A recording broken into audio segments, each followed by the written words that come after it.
नमस्कार। मैं विद्रोही जनता। आज फिर से हम लोग बिहार के ऊपर बात करेंगे। इसके पहले कि चर्चा की शुरुआत की जाए, मैं आप लोगों को दो पंक्तियाँ सुनाकर इस चर्चा की शुरुआत करूँगा। पंक्तियाँ हैं: मैं बिहार हूँ, मैं बीमार हूँ, भ्रष्टाचार की दवा दो मुझे, मैं लाचार हूँ, मैं लाचार हूँ, मैं लाचार हूँ। ये पंक्तियाँ मैंने क्यों आपको सुनाया, आप समझ ही गए होंगे कि आज की चर्चा किस चीज़ से रिलेटेड है। भ्रष्टाचार। जी हाँ, आज की चर्चा भ्रष्टाचार से ही रिलेटेड है। बिहार में भ्रष्टाचार का आलम ऐसा है कि थाना में बिना पैसे दिए एक एफआईआर दर्ज नहीं करा सकते आप। बिहार में भ्रष्टाचार का आलम ऐसा है कि ब्लॉक में पैसे दिए बगैर आप एक काम नहीं करा सकते। यहाँ तक कि न्याय तो पैसे देकर भी आप नहीं ले सकते बिहार में, क्योंकि यहाँ न्याय तो मिलता ही नहीं न्यायालय में। सोचिए ज़रा कि क्या आलम है बिहार का, और इस सुशासन बाबू ने इस बिहार का क्या हाल करके रख दिया है। शिक्षा व्यवस्था लचर है, स्कूल में खिचड़ी बट रही है और कॉलेज में डिग्रियाँ। ये बात प्रशांत किशोर जी अक्सर बोला करते हैं और मैं खुद भी रिलेटेड होता हूँ कि ये बिल्कुल सच बात है, बिल्कुल सच बात है।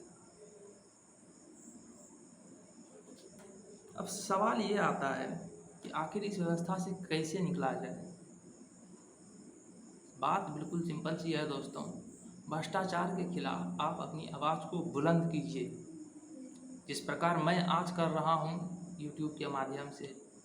आप भी किसी माध्यम से आवाज़ को बुलंद कीजिए, अपने आवाज़ को अपने जनप्रतिनिधि के पास पहुँचाइए कि भ्रष्टाचार से लोग त्राहिम त्राहिम त्राहिम हो चुके हैं। हॉस्पिटल जब आप जाएंगे तो सरकारी हॉस्पिटल कहने को है, प्रखंड स्तर पर जितना भी सरकारी हॉस्पिटल है आप पाएंगे वहाँ से सीधा सदर अस्पताल रेफर कर दिया जाता है। क्यों है प्रखंड स्तर पे हॉस्पिटल? अगर है तो उसमें व्यवस्था रखिए। एक मामूली सा केस हो जाए, एक घटना घट जाए, तो उस केस को चार्जशीट होने में इतना लंबा समय लगता है जिसकी कोई हद नहीं है, जिसकी कोई सीमा नहीं है। ये हमारा ही बिहार है। आप सोचिए, विचारिए कि ऐसा क्यों हो रहा है। ऐसा सिर्फ इसलिए हो रहा है क्योंकि हम लोग सोए हुए हैं। बहुत सिंपल सी बात है दोस्तों। अगर आप जाग जाएं तो ये होगा। अगर आप आम जनता जाग जाएं तो ऐसा नहीं होगा। ऐसा हो ही इसीलिए रहा है क्योंकि आप होने दे रहे हैं। पलायन सबसे बड़ी समस्या है। यहाँ एक भी फैक्ट्रियाँ नहीं है, यहाँ रोजगार नहीं है, सरकार सोई हुई है।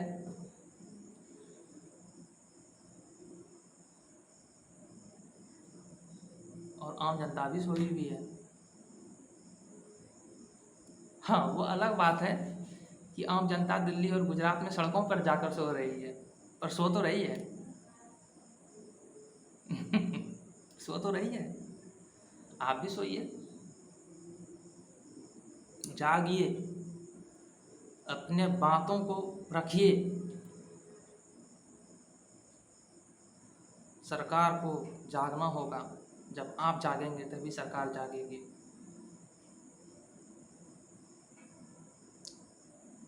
किसी एक युवक के आ जाने से, किसी एक अच्छे नेता के आ जाने से बात नहीं बनेगी।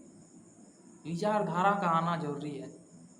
विचारधारा तभी उत्पन्न होगी जब आप ऐसे वीडियो को, ऐसे लोगों को, ऐसे नेताओं को, ऐसे समाज सुधारक को प्रमोट करेंगे। और आप आपको ये करना चाहिए। भ्रष्टाचार का आलम ऐसा है कि एक ऑटो स्टैंड पर, जो कि ऑटो स्टैंड नहीं है, नेशनल हाईवे है, लेकिन चूंकि वहाँ से गांव के लिए यात्री को उठाया जाता है,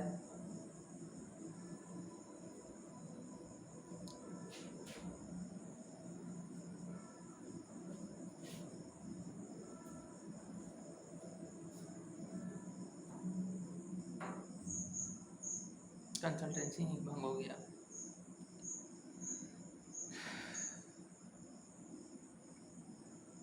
ऑटो स्टैंड पर पैसा लिया जाता है, किस चीज़ का?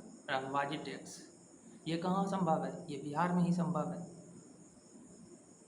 ऑटो वाले किससे भाड़ा वसूल कर लेते हैं उस रंगबाजी टैक्स को? वो ग्राहक से वसूलते हैं।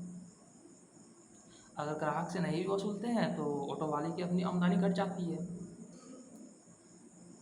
तो भ्रष्टाचार रंगदारी ही तो है। रंगदारी और भ्रष्टाचार में क्या अंतर है? आप मुझे बताइए, रंगदारी और भ्रष्टाचार में क्या अंतर है?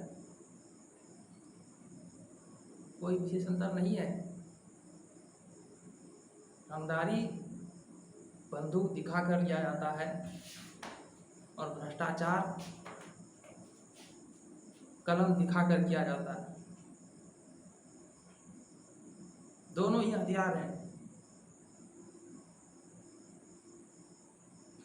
दोनों ही हथियार हैं, इस बात को समझिए। स्पेन से सरेआम लोगों को नंगा कर दिया जाता है। यकीन नहीं हो रहा आपको? एक सिंपल सा उदाहरण देता हूँ मैं। आप बीमार पड़ गए, अब आप हॉस्पिटल गए, डॉक्टर साहब ने पेन चलाया, बड़े बड़े जांच लिखे, बड़े बड़े दवाइयाँ लिखे, जिसमें ढेर से ढेर कमीशन जाए, और आप आर्थिक रूप से नंगा हो जाते हैं। होते या नहीं होते हैं? हम सब होते हैं। यही अगर सरकारी हॉस्पिटल सही से काम करे तो क्या ये होगा? नहीं होगा। इसलिए मैं कह रहा हूँ, ये दोनों हथियार हैं। ये पेन भी हथियार है और वो बंदूक भी हथियार है, और जख्मी हम दोनों तरफ से हो रहे हैं बिहार में। लॉ एंड ऑर्डर काम हुआ है, बहुत अच्छा काम हुआ है, लेकिन भ्रष्टाचार अगर मिट जाए, कम हो जाए, तो बहुत बढ़िया बात है। हमारे जुडिशरी सिस्टम को आप देखें, वहाँ न्याय नहीं होता ही नहीं न्याय। कब घटना घटा, कब चार्जशीट होगा, कब सेशन खुलेगा, और कब तक तारीख पे तारीख पड़ेगा, इसका तो कोई समय सीमा है ही नहीं।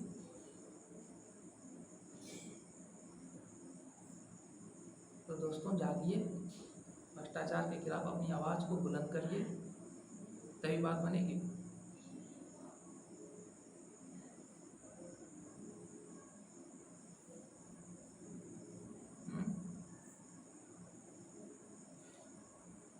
इसीलिए मैंने आज ये लाइन कहा था, शुरुआत की थी, और उसी लाइन से मैं इस वीडियो का अंत भी करूँगा।